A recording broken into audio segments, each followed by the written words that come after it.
Konnichiwa, Yosoko, I'm Dylan, and this is news that nobody cares about, bringing you the stories that nobody cares about, but that people probably should. So for our very first episode, we're going to be talking about the most covered news story of the past few weeks, the novel coronavirus. Now there's a lot of fear going around about the coronavirus, from empty grocery store shelves to half the population wearing face masks to a circulation of fake news and misinformation. I think it's important to look at where this mass hysteria came from, where it could be headed, and how you can do your part to numb it. So first, let's talk about what is mass hysteria. Well, the Webster's Dictionary defines it as behavior exhibiting overwhelming or unmanageable fear or emotional excess. So basically, mass hysteria is a bunch of people freaking out when they probably shouldn't. The first example of mass hysteria is panic shopping. Panic shopping is when people buy essentials in unessential quantities. Think doomsday preppers, but everyone is one. They're doing it last minute, and it's definitely not the apocalypse. You may notice empty shelves at your local supermarket due to this, and it has even led to some crazy instances like this one. Tensions flared at Woolworths Chullora around 7 o'clock this morning when 3 women became involved in a toilet paper tussle. I just want one pack. No, not one pack. Staff rushed to aisle 11 to intervene. Yeah, it's unfair. You need to stop. Call the police. I'm calling the police. It's not the Thunderdome. It's not Mad Max. We don't need to do that. And I just love the cop at the end that just makes the leap to Mad Max. He's like, this isn't Mad Max. We don't need to do that. This is not the apocalypse. We're not living in a post-apocalyptic world. So let's not have fist fights over toilet paper. But that also can be said about the other side of that too. Let's not hoard toilet paper. If this was Ebola, I could understand the toilet paper, because one of the symptoms of Ebola is literally bloody diarrhea. So if you're having diarrhea, you're going to need more toilet paper. That makes sense, So you could justify that. But this isn't Ebola. And, although we don't know much about the virus, it's definitely safe to say that it doesn't cause bloody diarrhea or diarrhea of any form. So, no need to bulk up on the toilet paper. And if you're worried, that, people are bulking up on toilet paper and every time I go to the store, there's no toilet paper. So when I see toilet paper, I have to bulk up on toilet paper. There's a website for that. There's not an app for it, but there might be an app for it, but there's definitely a website for it called howmuchtoiletpaper.com.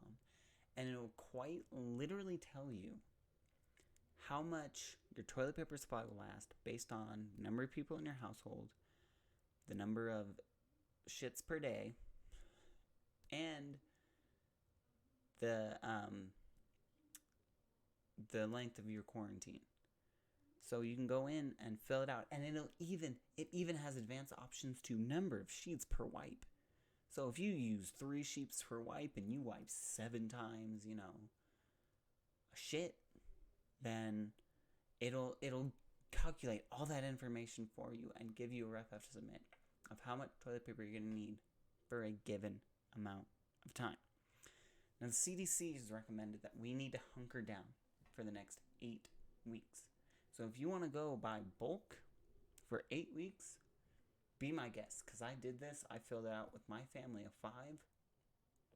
I would need 52 rolls of toilet paper, or about, 3 18 packs. If you get the big 18 packs, probably 3 of those.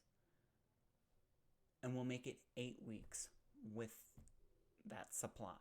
So if you need to bulk up for 8 weeks on toilet paper, howmuchtoiletpaper.com is going to be where you want to go. So panic shopping has 4 phases. Phase 1 is when people start stocking up while the stores are fully stocked and have supplies. Phase 2 is when people see the people bulking up and they feel like they have to bulk up before, all the supplies are gone. Phase 3 is when people realize that there's no supplies left and they buy whatever they can. That's why I wipe my ass with sandpaper. Nothing says a clean ass like sandpaper. Phase 4 is when people give the stores enough time to restock and either learn their lesson or start this cycle all over again until the pandemic is over. So only take what you need, because when I have to wipe my ass with sandpaper and your cart looks like this, it's just not right. Now, as more and more cities and states start issuing lockdowns, I believe the mass hysteria is only going to get worse. Anxiety is caused by all the unknown of the lockdowns. When will I get to leave my house? When will I get back to work? When will life go back to normal? And the answer to these questions are, I don't know, and this could be the new normal. Now, what I mean by that is there are two ways to end a pandemic. Either enough people develop an immunity to it to prevent further outbreaks, or a vaccine is manufactured and distributed to 60% of the population to prevent further outbreaks. Now, a vaccine for coronavirus is at least a year away, and with little being known about the virus, it isn't smart to let everyone, quote unquote, catch it. The idea of social distancing is, as you've probably already heard, to flatten the curve. What we are seeing is around the 8-week mark, countries are recovering from their peak. So if we can social distance long enough to pass the peak, we can ensure there are enough resources in our healthcare system that everyone can get the care that they need. And that's the whole point of social distancing and flattening the curve, is not to overwhelm our healthcare system. It's not, it's not about, it's only got a 2% death rate. Oh, only old people are at risk. Yes. No. Old people aren't the only ones at risk. They're at higher risk. Not the only ones at risk. Everyone is at risk. Nobody is immune to this. That's the first thing. Second thing is, again, flattening the curve, because nobody's immune to this, because everyone is at risk. We don't want to, overwhelm the healthcare system. Now, of course, social distancing isn't a long-term solution. No amount of social distancing could ever work in the long term. So it's essential that we social distance now to make that happen, to flatten the curve.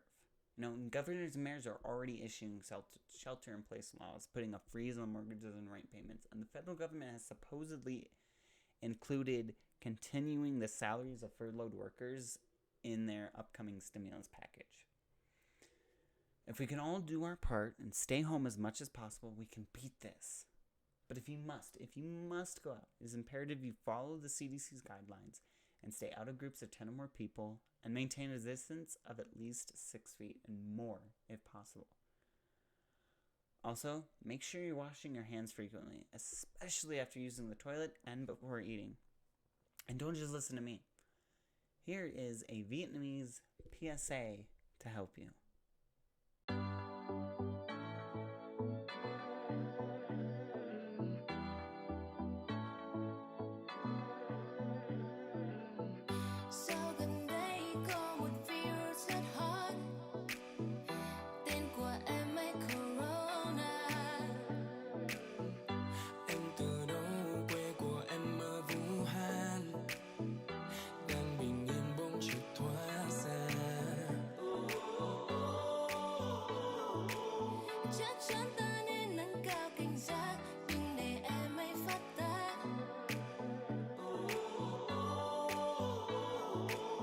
Chắc chắn ta nên quyết tâm từ xa để dịch bệnh không bùng cháy lên. Cùng giơ tay xoa xoa xoa xoa đều, đừng nên cho tay lên mặt mũi miệng và hạn chế đi ra nơi đông người để lùi virus corona. Hãy nâng cao sức khỏe và vệ sinh không gian xung quanh mình.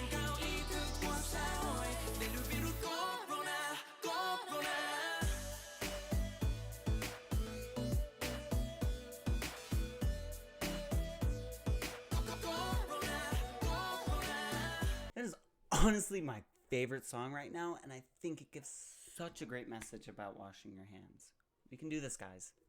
There's no need to panic. This will pass. It just takes patience. Anyway, that's my show for today. Thank you guys so much for watching. Don't forget to hit that subscribe button, give me a like, and comment below with what you're doing to pass the time during your quarantine. Love you guys, and I'll see you in my next video where we will talk about koalas, everyone's favorite bear that's not actually a bear.